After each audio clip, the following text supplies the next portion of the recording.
हरे कृष्णा।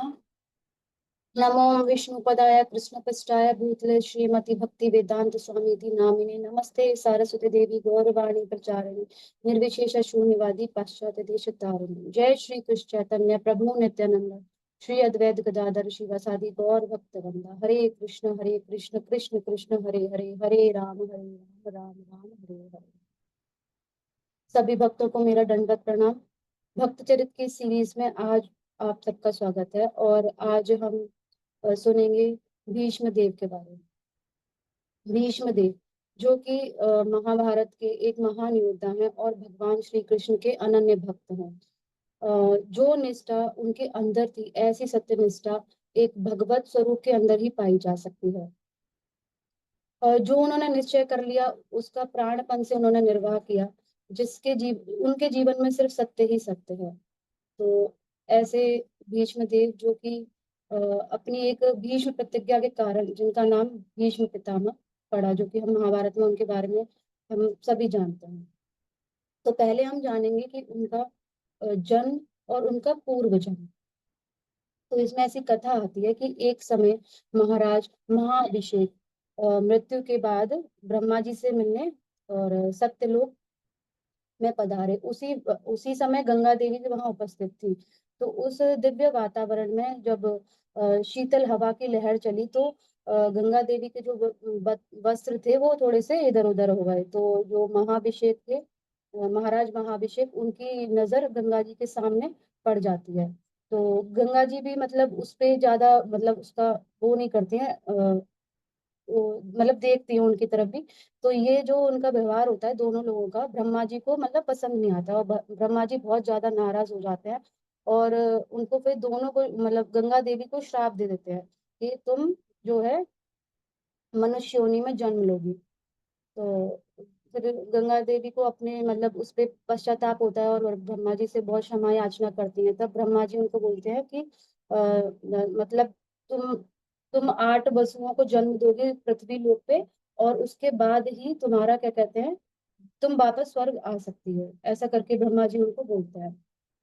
तो श्राप के फलस्वरूप गंगा देवी जो है एक सामान्य स्त्री के रूप में पृथ्वी पे आ जाती हैं और गंगा तट के आसपास रहने लगती हैं। उसी समय राजा प्रतीप जो कि पृथ्वी के सम्राट थे उस वक्त, एक दिन वो वहां पे तपस्या कर रहे होते हैं गंगा के तट पर। तो गंगा देवी उनको देख लेती हैं।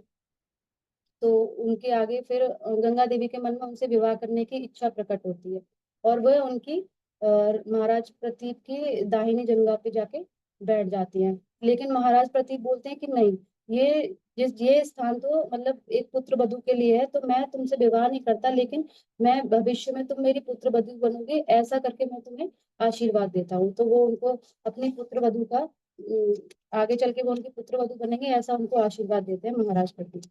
तो आगे चलकर क्या होता है कि महाराज प्रतीप के पुत्र होते हैं महाराज शांतनु।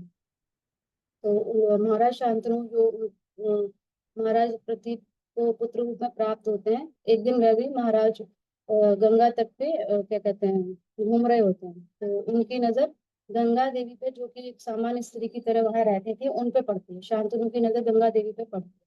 तो गंगा देवी से फिर वह विवाह का प्रस्ताव रखते हैं। तो गंगा देवी जो है अपना उनसे एक्सेप्ट कर लेती हैं विवाह करने के लिए, लेकिन एक शर्त रखती हैं। वो शर्त क्या रखती हैं कि आप कभी भी मुझे किसी भी चीज के लिए टोकोगे नहीं, अगर आप ऐसा करोगे तो हमारा विवाह वहीं मतलब क्या कहते हैं विच्छेद हो जाएगा।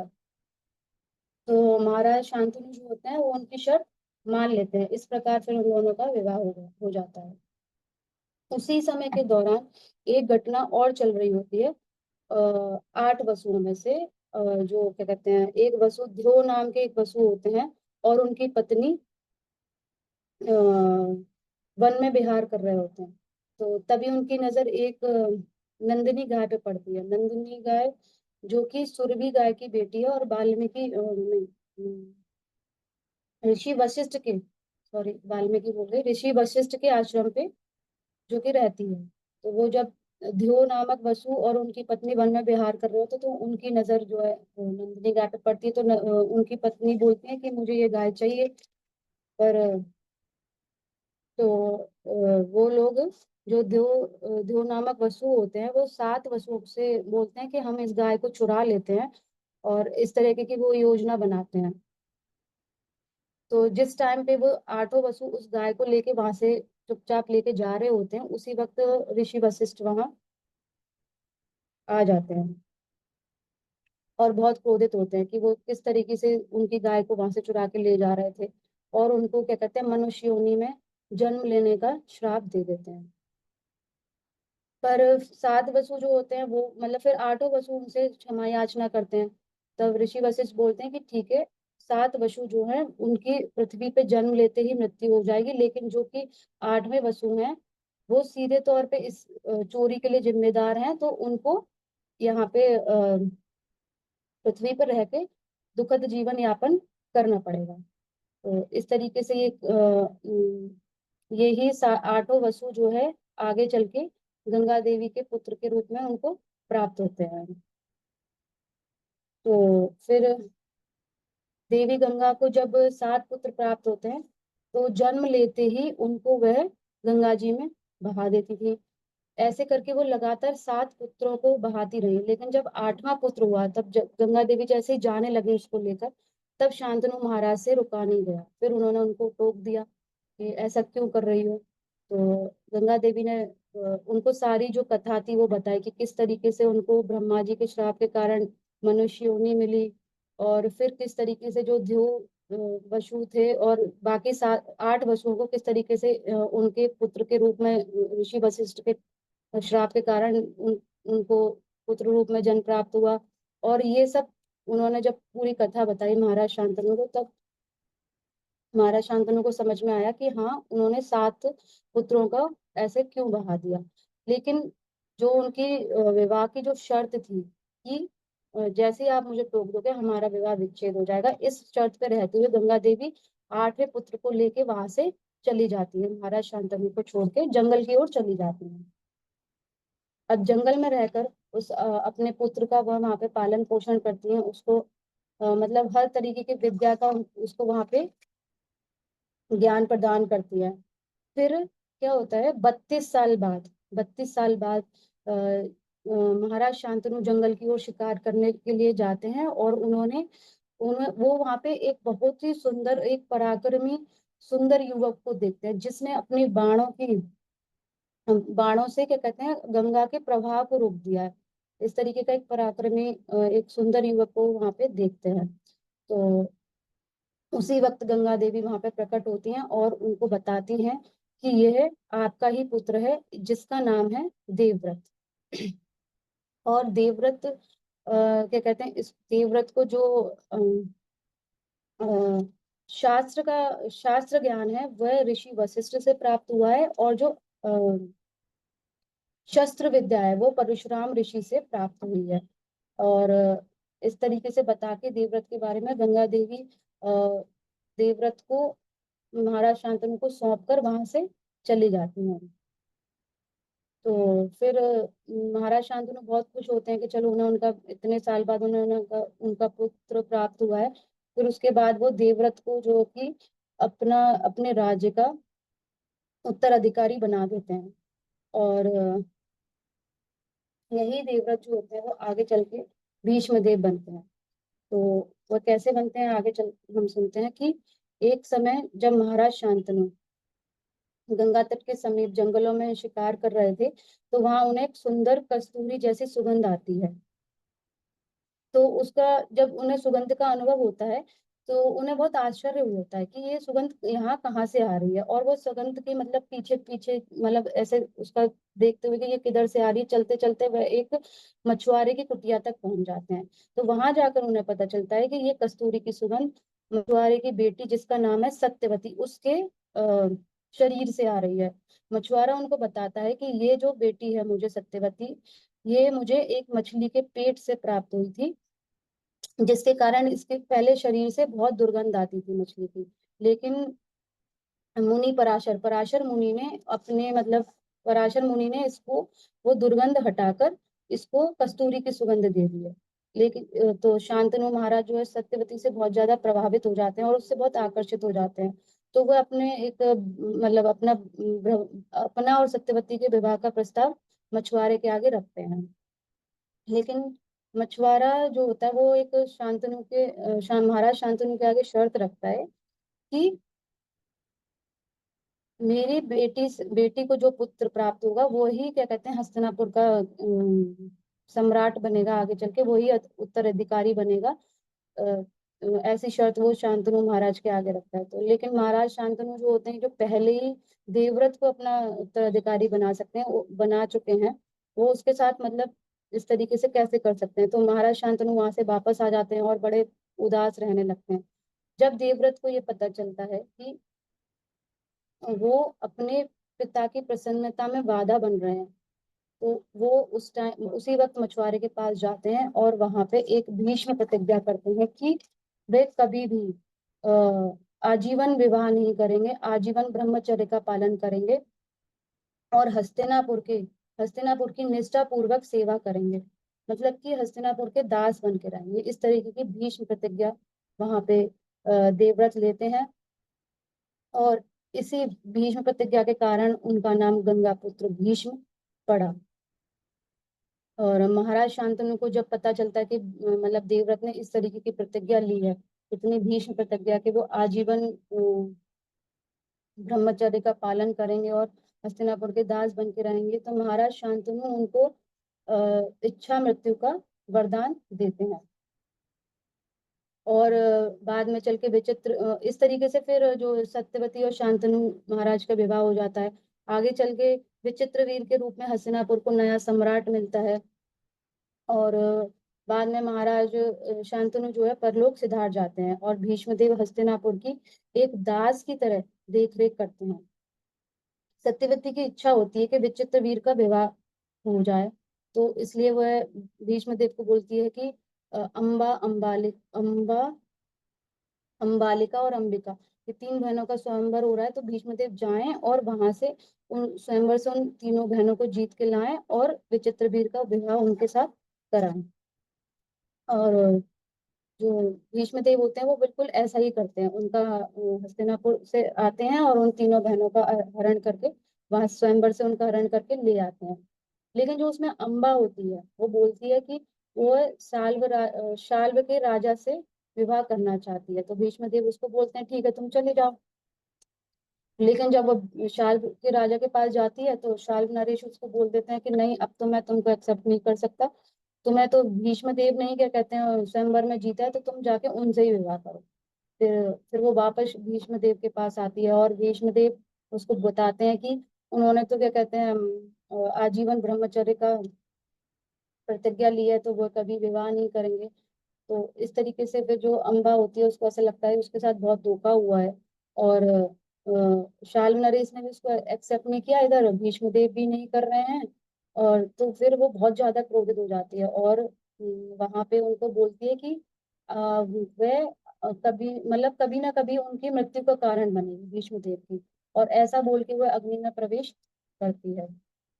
यही अम्बा जो होती है वो आगे चल के शिखंडिनी के रूप में जन्म लेती है। उसका जो अगला जन्म होता है वो शिखंडिनी के रूप में होता है, जो कि भीष्म देव की मृत्यु का भी कारण बनती है महाभारत के युद्ध में।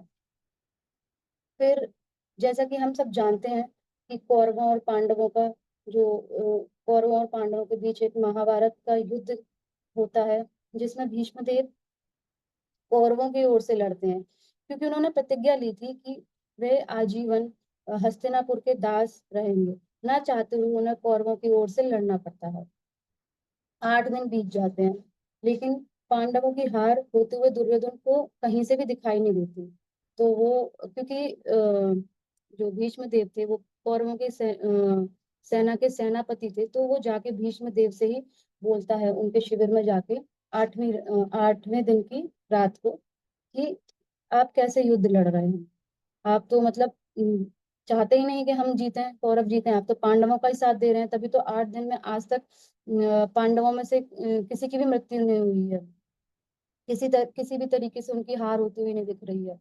और आप तो इतने योद्धा हैं और आपको तो कोई इस धरती पे हरा नहीं सकता, फिर भी ऐसा कैसे हो रहा है कि 8 दिन से हम उसी स्थिति में हैं।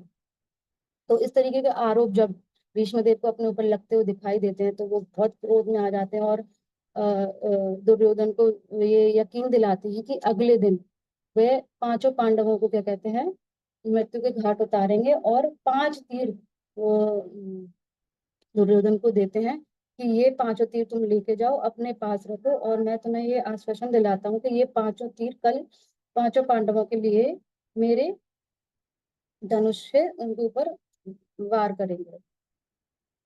तो दुर्योधन को थोड़ा अच्छा लगता है मन में कि चलो, भीष्म देव ने, भीष्म पितामह जिनको वो बोलता था, भीष्म पितामह ने इस तरीके से उसको ये आश्वासन दिया है कि वो लड़ेंगे पांडवों के खिलाफ और अच्छे से।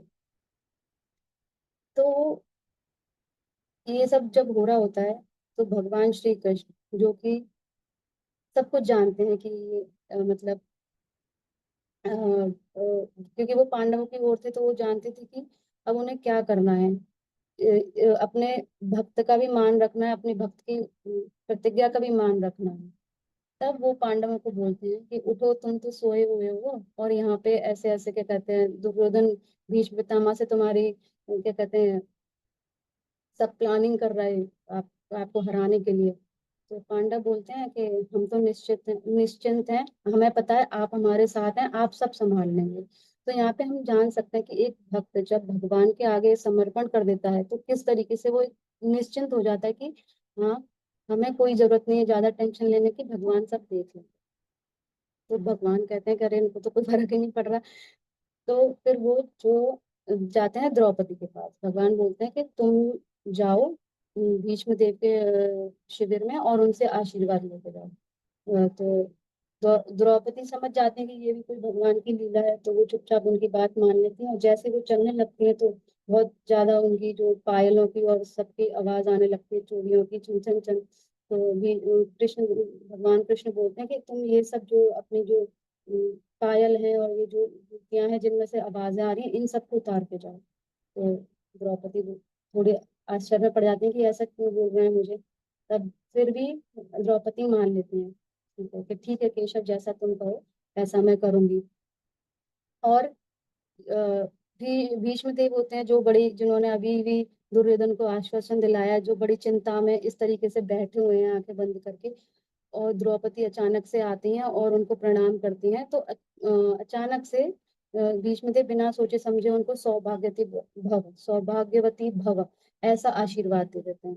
तो द्रौपदी बोलती हैं धन्यवाद पितामह, आपने मुझे ऐसा आशीर्वाद दिया, अब मैं निश्चिंत हूँ कि मेरे पतियों को महाभारत के युद्ध में कुछ नहीं होगा।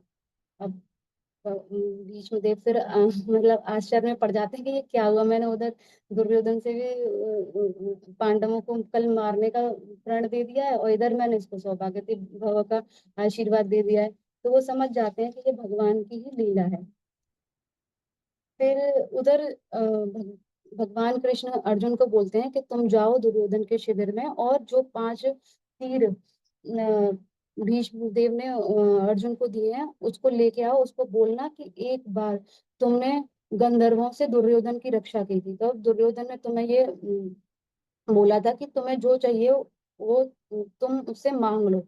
तब तुमने उसको बोला था कि वक्त आने पे मैं मांगूंगा, तो अब वो सही वक्त आ गया है, जाके उससे वो तीर मांगो, क्योंकि वो अब मना नहीं करेगा, क्योंकि वो पहले ही वादा कर चुका है तुमसे। तो अर्जुन वैसा ही करते हैं और दुर्योधन के शिविर में जाते हैं और उससे वो तीर मांग लेते हैं।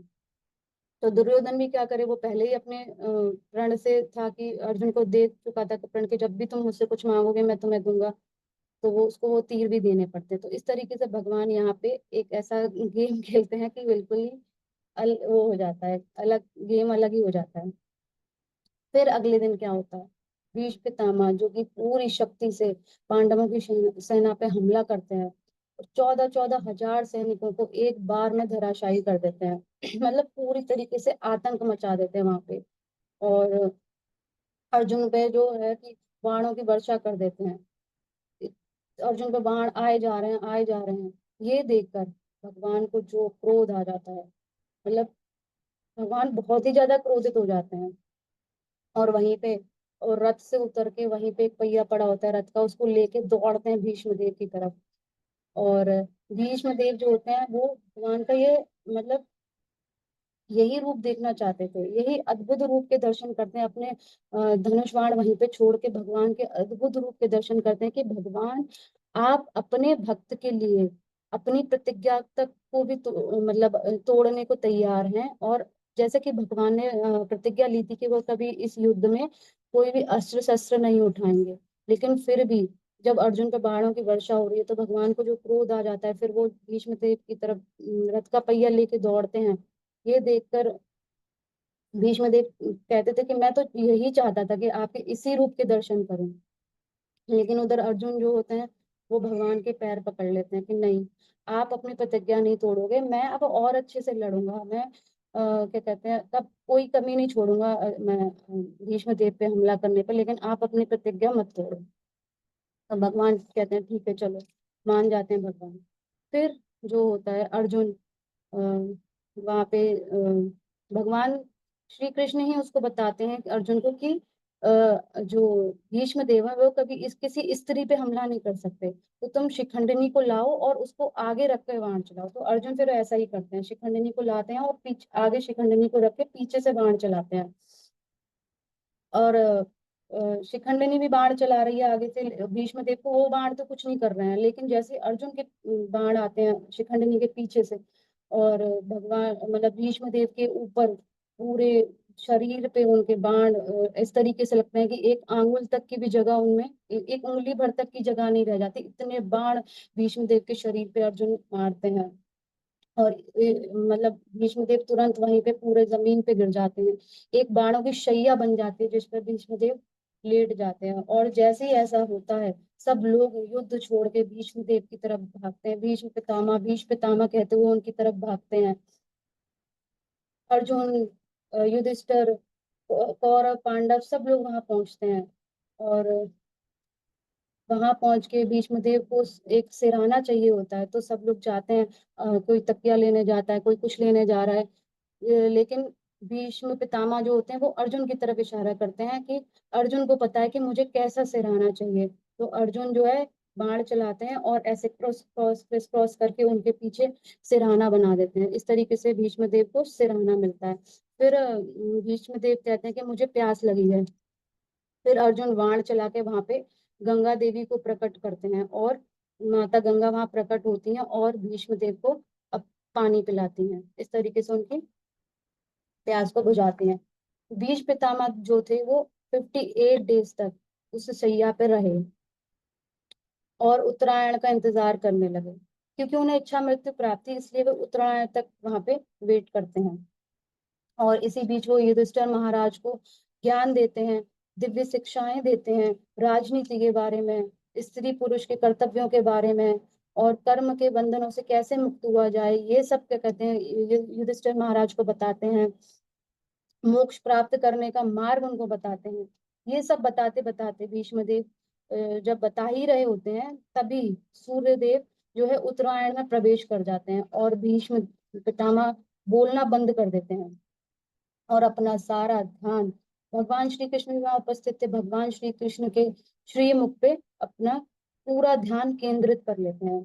तो भीष्म देव जो कि एक महान योद्धा हैं, कुशल राजनीतिज्ञ हैं और महान धर्मपरायण व्यक्ति हैं, ऐसे भीष्म पितामह उसी एक क्षण में उसी एक क्षण में अपनी इंद्रियों को सभी भौतिक विषयों से हटाकर भगवान के सुंदर मुख पर केंद्रित कर लेते हैं। और वहां पे जो इतनी सुंदर भगवान के लिए स्तुति भीष्म देव गाते हैं जिसका वर्णन भागवतम में भी आता है। तो और अपने कृष्ण भगवान के लिए जो सुंदर स्तुति भीष्म देव गाते गाते अपने प्राण वहां पे त्याग देते हैं। तो जो भीष्म देव हैं हम उनसे ये सीख पाते हैं कि कैसे धर्म और निष्ठा से जीवन यापन करना चाहिए और कैसे अपने भौतिक कर्तव्यों का पालन करते हुए भी अपना सारा ध्यान भगवान पे केंद्रित रखना चाहिए। तो ये थी आज की भीष्म देव के बारे में कथा। तो मैं यहीं पे अपनी वाणी को अपनी वाणी को हरे कृष्ण कृष्ण कृष्ण हरे हरे, हरे राम राम राम हरे हरे। हरे कृष्णा। सभी भक्तों को मेरा दंडवत प्रणाम।